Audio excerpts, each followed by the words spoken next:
房东朋友好，我是丽丽。今天呢，我想回答房东朋友的5个问题。好，第一个问题，房东能不能因为租客吸烟和养宠物，把租客赶走？首先呢，我们在这个租约上有没有写这个租客不可以养宠物和吸烟？如果光是口头的讲是不生效的，所以一定要在租约上写上。如果发现这个租客呢有违约的行为，我们首先呢可以做这个口头的提醒，然后呢做这个书面的一个警告。如果租客还是不听的话呢，我们就建议租客填这个协议解除租约的一个表格，让租客搬走。如果租客不填，那我们可以给租客发这个解除租约的这个通知。大家要注意呢，就是在租客第一次违约之后，一定要及时的跟踪，不能等，也不要拖。比如呢，发现这个租客养宠物了，我们要马上提醒他，并跟他呢讲，过2个星期呢，你还会再跟他来联系。也可以呢跟这个周围的邻居联系一下，也让他们来这个看一看这个租客有没有继续的养这个宠物或者有吸烟的行为。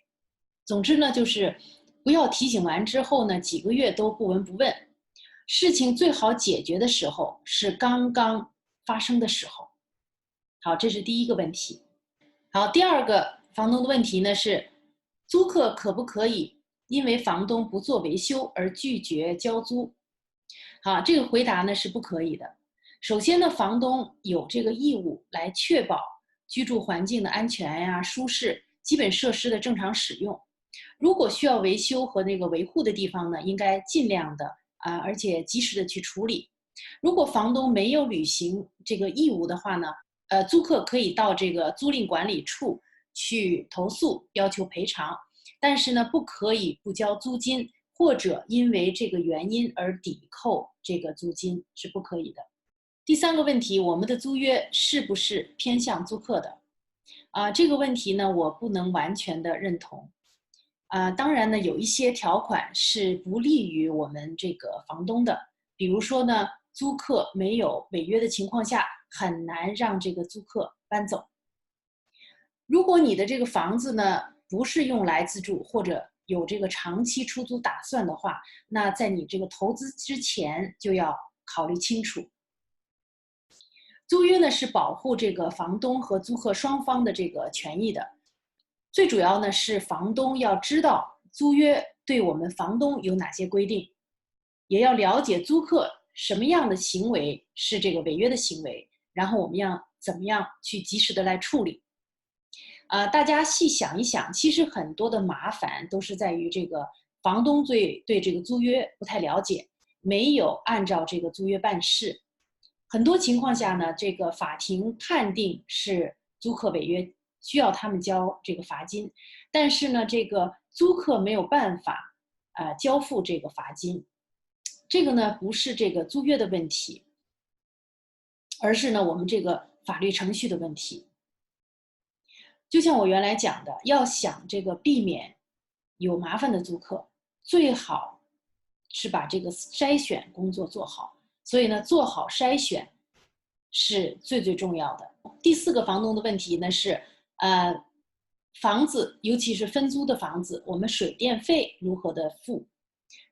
首先呢，我不建议房东包水电费用，即使是和房东一起来合住的，也要让租客摊销一些水电费，这样呢就避免浪费的行为。如果是独立出租的房子，水电费呢是完全由这个租客来承担。如果呢是上下分租的房子，根据那个房间的大小，上下租客分摊这个费用。一般的比例呢是1/3、2/3，或者40%、60%。可以让这个楼上的租客和电器公司注册账户。如果他不愿意的话呢，就可以注册在你自己的名下。账单来了呢，你和这个租客收取费用。我的出租房呢是用这个 equal payment 的方式，也就是说每个月的费用是一样的。每月1号交租金的时候，加上这个水电费用，让租客一起来承担。这样呢比较简单，也排除了这个租客搬出的时候欠的这个水电费不容易追回的情况。Equal Payment 呢每年是做一次调整，它是根据上一年的这个用量多退少补。好，第5个房东的问题呢是，公寓需要另买保险吗？首先呢，回答是需要。公寓大楼买的这个保险呢，只是包括公共设施的保险，就是 common area 这个保险。如果你在这个公寓里面出现的问题，比如说洗衣机漏水啊，火忘了关造成这个火灾啊，责任呢是由这个房东自己来承担。还有呢，就是出租房里面的这个财务，这些呢是不包在这个公寓里面的保险的，所以呢，房东要对自己的公寓出租单位买单独的保险，而且建议呢租客买自己的财产保险。好，今天呢就是我在这里面呢回答这个房东朋友的5个这个问题。如果大家呢有另外的一些问题呢，也欢迎你们在下面留言。